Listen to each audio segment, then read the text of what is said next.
তালহাদের শহরে বেশ কিছুদিন ধরেই চুরির উৎপাত বেশ বেড়ে গিয়েছে। একদিন সকালে তালহার বাবা আর মা বসে সেটা নিয়েই আলোচনা করছিল। বুঝলে, গত কয়েকদিন ধরেই শুনছি আশেপাশে প্রচুর চুরি হচ্ছে। এটা তো চিন্তার বিষয়, আমাদের শহরে তো আগে এরকম হতো না।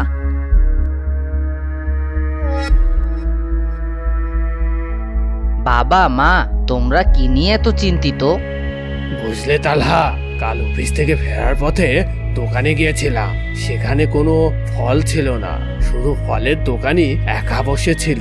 সে বলল বেশ কিছুদিন ধরে তাদের দোকানে সব ফল চুরি হয়ে যাচ্ছে। বলো কি বাবা, ঘটনা তো বেশ জটিল, কিন্তু এত ফল কে চুরি করছে? এভাবে চুরি চলতে থাকলে আমাদের শহরে ফলের অভাব দেখা দেবে।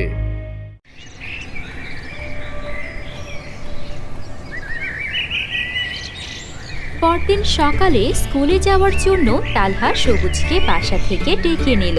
দুই বন্ধু স্কুলে যেতে যেতে কথা শুরু করলো। ধুল, থকাল থকাল আমার মনটাই খারাপ লাগতেলে তালহা। কেন, তোর আবার কি হয়েছে? জানিস তো, প্রতিদিন সকালে একটা কোলে কলা না খেলে আমার ভালোই লাগে না। হ্যাঁ তো, আজকে কলা খাসনি? কি করলে খাবো? বাবা নাকি থালা থহল খুদেও কোনো তলাই পাইনি। জানিস, কাল বাবাও বলছিল আমাদের শহরে নাকি চোরের উৎপাত বেড়েছে, আর চোর নাকি শুধু ফলই চুরি করছে। এলে বাবা, তাহলে কি আমি আর ফল খেতে পারবো না? এত চিন্তা করিস না, স্কুলের পর বিকেলে আমরা একটু খোঁজ নিতে বের হব, মনে রাখিস। ঠিক আছে বন্ধু।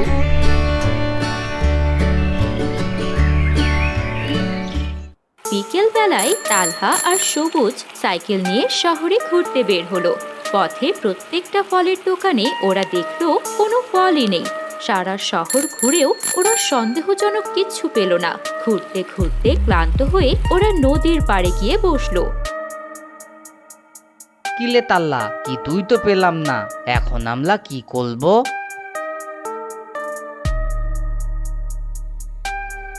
আচ্ছা, এই নতুন বাড়িটায় কে থাকে? আগে তো এই বাড়িটা দেখিনি। এর চারপাশে এত উঁচু বেড়া বা কেন দেয়া? আগে তো কখনো দেখিনি এই বাতা। এই তাল্লা, একবার গিয়ে দেখি তল তো। আজকে না, আজকে সন্ধ্যা হয়ে গিয়েছে, বাসায় সবাই চিন্তা করবে। চল আজকে ফিরে যাই।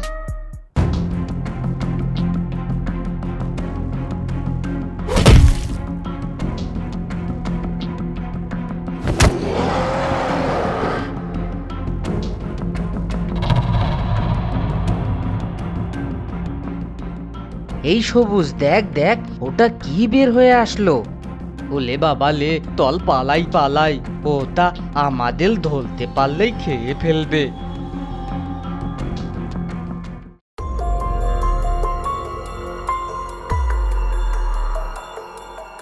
আমি শুনেছি একজন বৈজ্ঞানিক বিদেশ থেকে এসে ওই বাড়িটা কিনেছে। কিন্তু বাবা, ওই বাড়িটাকে ঘিরে এত বড় দেয়াল কেন দেয়া? ওখানে কি এমন কিছু হচ্ছে যেটা কাউকে জানাতে চান না ওই বিজ্ঞানী? যেটাই হোক, তোমাদের এগুলো নিয়ে বেশি ঘাটাঘাটি করতে হবে না। তালহা রাতে বিছানায় শুয়ে কিছুতেই ঘুমাতে পারছিল না। সারা রাত সে খালি ওই বিশাল সাইজের হনুমানের কথাই চিন্তা করতে লাগলো।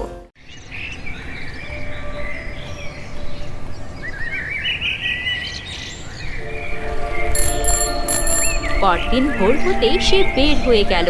পথে প্রথমে সে ফলের দোকান পেল। সেখানে গিয়ে সে দোকানিকে ডাকলো। আচ্ছা আঙ্কেল, আমি শুনলাম আপনাদের ফল প্রতিদিন চুরি হয়ে যাচ্ছে। আপনারা কি চোর ধরতে পারছেন না? কিভাবে ধরবো তালহা? একদিন সাহস করে কয়েকজন মিলে আমরা দোকান পাহারা দিচ্ছিলাম, কিন্তু হুট করে দেখি একটা দৈত্যর মতো হনুমান চিৎকার করে এগিয়ে আসছে। সেটাকে দেখে আমরা কোনো মতে আমাদের জান নিয়ে পালিয়েছি। আমাকে ভালো করে খোঁজ লাগাতে হবে। ওই ইয়া বড় হনুমানটা কি আসল, নাকি আমরা ভুল দেখেছি?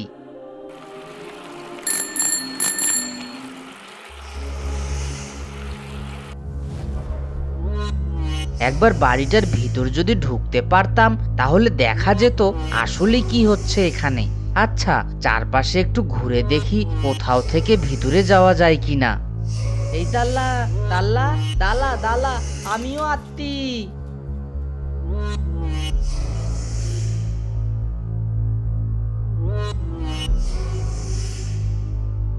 এ কি সবুজ, তুই আবার কোথা থেকে এলি?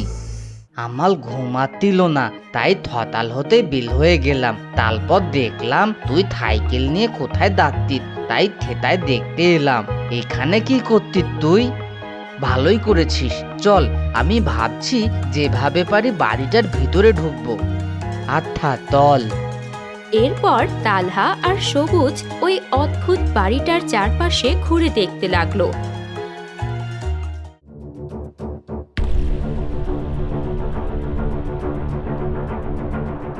ওই তো বেড়ার কাছে একটা ফাঁকা আছে, চল সবুজ আমরা ভিতরে যাই। কিন্তু আমার অনেক ভয় করতেলে তাল্লা। তালহা সবুজের হাত ধরে ভেতরে নিয়ে এলো। ভেতরে ঢুকে তারা অবাক হয়ে গেল। চারিদিকে অদ্ভুত সব গাছ ছড়িয়ে আছে। আম গাছে কাঁঠাল ধরে আছে, অদ্ভুত একটা তরমুজ গাছে কলার কাঁদি। এসব কি দেখতিলে? আমি তো আমার নিজের তত্ত্বে বিদ্যাটি করতে পারতি না। আমিও কিছুই বুঝতে পারছি না রে, এরকম গাছের কথা তো কখনো শুনিনি। চল বাড়ির ভেতরে যাই। তালহা ও সবুজ বাগান পার হয়ে ভয়ে ভয়ে বাড়িটার ভেতরে গেল। বাড়ির ভেতরে অনেকগুলো ঘর। ওরা সবগুলো ঘর ঘুরে দেখতে শুরু করলো। আর যতই দেখছিল ততই অবাক হচ্ছিল। এক একটা ঘর ভর্তি অদ্ভুত কিছু প্রাণী। কোনো ঘরে অনেক অদ্ভুত প্রাণী,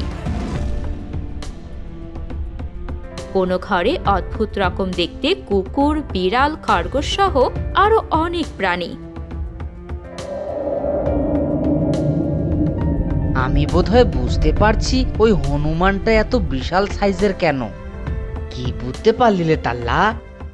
দেখ সবুজ, এখানে রাখা সব প্রাণী অদ্ভুত। আর বাবার কাছে শুনেছি এই বাসাতে যে এসেছে সে একজন বিজ্ঞানী। আমার মনে হয় সে এই প্রাণীদের উপরে কোনো এক্সপেরিমেন্ট করে। এখন আমরা কি করবো তাল্লা? দেখা যাক বিজ্ঞানী আঙ্কেলের দেখা পাই কিনা। এই কে এখানে? তোমরা কিভাবে এখানে আসলে? আমার নাম তালহা, আমরা এই শহরেই থাকি। বেশ কয়েকদিন ধরে শহরে চুরি হচ্ছিল, সেটার খোঁজ নিতে গিয়েই আমরা এখানে এসে পড়েছি। তার জন্য আমার বাড়িতে ঢুকেছো কেন? আর তোমরা বাচ্চা ছেলে, চোর ধরবেই বা কিভাবে? আমি নিজের চোখে দেখেছি এই বাসায় একটা বিশাল হনুমান ঢুকতে। আর শহরের সব ফলের দোকানিও বলছে ওই হনুমানটাই প্রতিদিন তাদের ফল চুরি করছে। তালহা, তোমাকে দেখে আমার বুদ্ধিমান ছেলে মনে হচ্ছে। হ্যাঁ, তোমরা যাকে দেখছো সে আমার তৈরি, কিন্তু সে হনুমান নয়। ওর নাম গরিম্যান। আর আমার বিজ্ঞানের জ্ঞান দিয়েই ওকে তৈরি করেছি। শুধু ওকে নয়, আরো অনেক কিছু, অনেক রকম গাছ। তাহলে ও এখন চুরি কেন করছে? আমি বিভিন্ন প্রাণীর উপর এক্সপেরিমেন্ট করতে গিয়ে বুঝলাম প্রকৃতির বিরুদ্ধে গিয়ে কিছু করা উচিত নয়। তাই আমি আবার সব প্রাণীকে আগের মতো করতে শুরু করেছি। গরিম্যানকে সুস্থ করার জন্য যখন ওকে ল্যাবে নিয়ে গেলাম তখনই সে পালিয়ে গেল।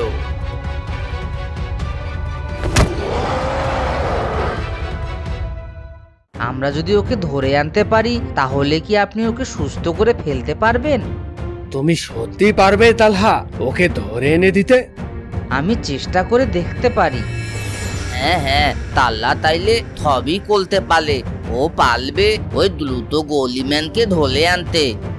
তালহা, আমি তোমাকে একটা বিশেষ কলা দিচ্ছি। এটা ওকে খাইয়ে দিলে ও অজ্ঞান হয়ে যাবে। তারপর তুমি সহজেই ওকে নিয়ে আসতে পারবে। তালহা তখন সবুজকে সাথে নিয়ে আর বিজ্ঞানীদের দেওয়া বিশেষ কলা নিয়ে গরিম্যানকে ধরার জন্য বের হয়ে গেল।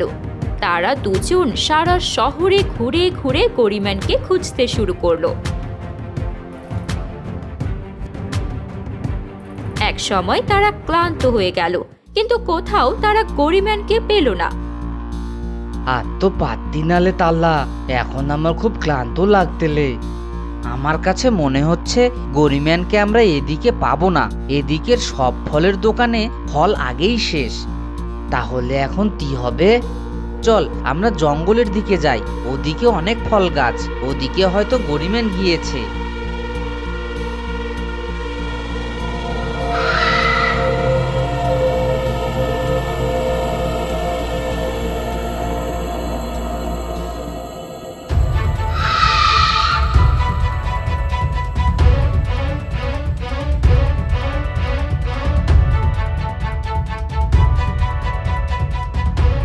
ওলে বাবা, ওই দে গলিম্যান।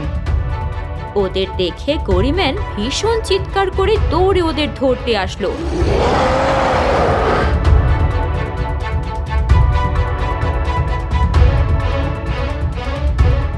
তালহা ভয় না পেয়ে ওর ব্যাগ থেকে বিজ্ঞানীর দেওয়া সেই কলাটা বের করলো। কলাটা দেখে গরিম্যান থেমে গেল।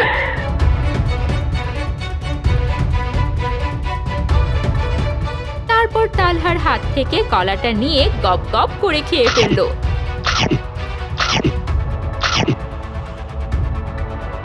কলাটা খাওয়ার সাথে সাথে গরিম্যান ঘুমিয়ে পড়লো।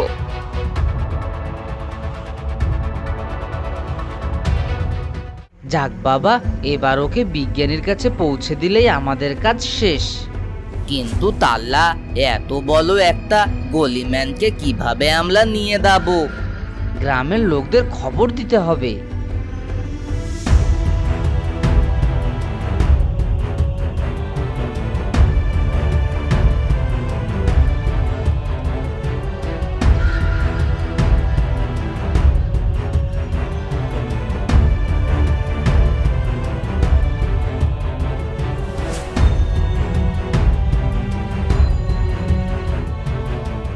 তালহা, তোমরা ওকে নিয়ে আসতে পেরেছো?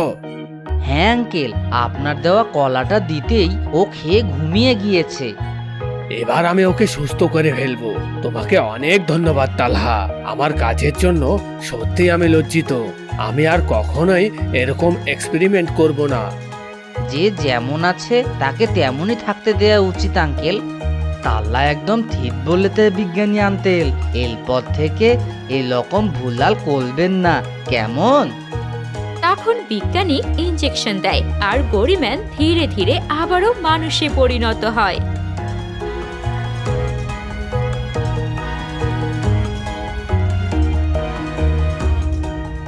এবার আমরা আসি আঙ্কেল, আপনি সবাইকে দ্রুত সুস্থ করে ফেলুন। আর এরপর থেকে আপনি আমাদের বিভিন্ন জটিল রোগ নিয়ে গবেষণা করলে এবং তার সমাধান বের করলে আমরা অনেক উপকৃত হব। হ্যাঁ, আমি তাই করব বাবা। তো বন্ধুরা, এই ছিল এবারের তালহার অভিযান। আজকে তোমাদের জন্য থাকছে একটি কুইজ। বলো দেখি, বিজ্ঞানীর এক্সপেরিমেন্ট করা মানুষটির নাম কি ছিল? উত্তরটি কমেন্ট বক্সে পাঠিয়ে দাও। আর এরকম নতুন নতুন অভিযানের ঘটনা নিয়ে আবারও ফিরে আসবো। ততদিন আমাদের সাথেই থাকুন।